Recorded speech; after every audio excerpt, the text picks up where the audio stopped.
99 अक्टूबर आपका जन्म का समय है और अभी सबसे पहले हम देखेंगे कि हमारी महादशा कौन सी चल रही है। तो देखिए, महादशा का मैंने छोटा सा चार्ट लिया हुआ है। अभी सूर्य की दशा चल रही है और 2028 तक चलेगी। इस डेट को आप नोट कर लीजिए। तो सूर्य की दशा, ये महादशा चल रही है। आइए लग्न चार्ट को देखते हैं। सूर्य आपके कहाँ बैठे हैं? 12th हाउस में जाकर बैठे हुए हैं। देखिए, सूर्य जब भी 12th हाउस में बैठेंगे तो फॉरेन के कनेक्शंस आपके बहुत अच्छे खोल देंगे। आपकी रेखा भी बहुत अच्छी है, लेकिन जब तक आप स्वदेश में रहेंगे तो बहुत सारी चीज़ों को, प्रॉब्लम में आपको झेलना पड़ेगा। लेकिन फॉरेन जाते ही आपकी किस्मत खुल जाएगी।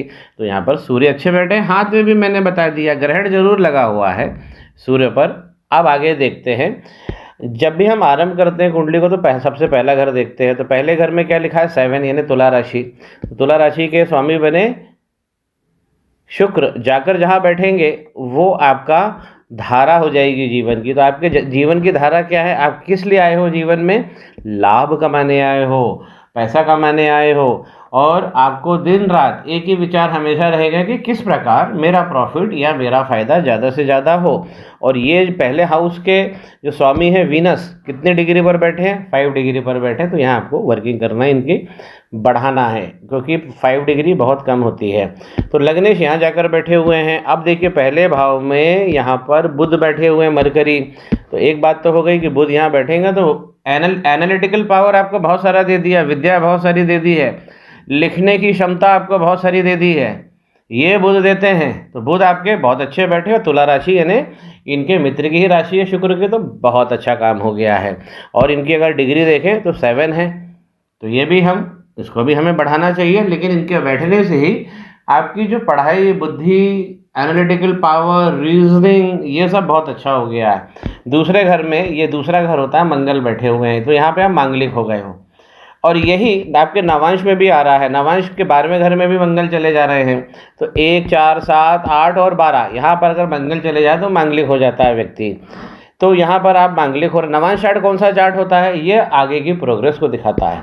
चलिए लग्न चार्ट पे वापस आए। तो यहाँ पर आप मांगलिक हो गए, आपको यहाँ पे मंगल पूजन कराना है, इसका मैं आपसे चर्चा करूँगा।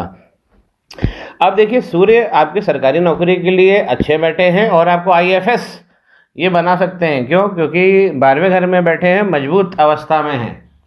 और यहाँ पर देखिए राहु बैठ गए हैं। तो ये आपके कर्म का घर है, ये भी हमें सरकारी नौकरी। हम अगर प्लेनेट के हिसाब से देखें तो सूर्य को देखते हैं, और जब घर के हिसाब से देखें तो ये वाला घर देखते हैं। इसे 10th हाउस कहते हैं। राहु बैठे हुए हैं कर्क लगन, चंद्रमा की राशि में। तो एक आपको ये तो हो गया कि सरकारी लाभ आपको बहुत सारा मिल जाएगा, बहुत सारा मिल जाएगा सरकारी लाभ। आप जिस स्थान पर रहोगे वो जमीन से हमेशा ऊंचा बना रहेगा, ये भी राहु भगवान आपको दे रहे हैं।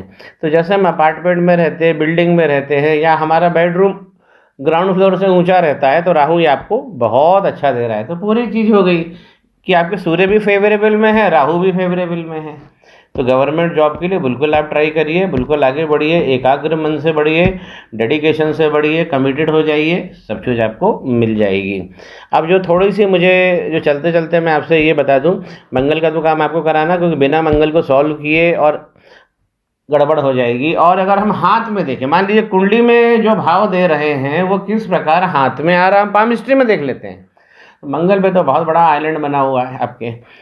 तो एक मंगल की दिक्कत हो गई है आपको। और यहाँ पर केतु चौथे घर में इश्यूज बने रहेंगे। मदर का जल तत्व कमजोर होगा, मदर को जॉइंट्स की प्रॉब्लम होगी, कमर, थाई मसल्स, सर्वाइकल, ये सब देंगे। केतु यहाँ बैठे हैं, और इनका केतु जब यहाँ बैठेंगे तो इनका जो एयर एक्सचेंज है, एटमॉस्फेयर और बॉडी का जो एयर एक्सचेंज, जिसको हम कहते हैं वायु तत्व, तो आप मदर के चेस्ट में ये कमजोरी करेंगे। वायु तत्व, लंग की कैपेसिटी, रेजिडुअल कैपेसिटी, ये सब कम करेंगे। तो इनका भी इलाज करना चाहिए। अब देखिए, मंगल और केतु क्या हो गया है, ये दूसरा घर, ये चौथा घर, और ये तीसरे घर के अगल बगल बैठ गए हैं। तो तीसरा घर कौन सा होता है? पराक्रम का होता है। तो पराक्रम अगल बगल पाप कर्तरी बन गया है। तो इसलिए आप जो करोगे उसका आउटपुट नहीं मिलेगा।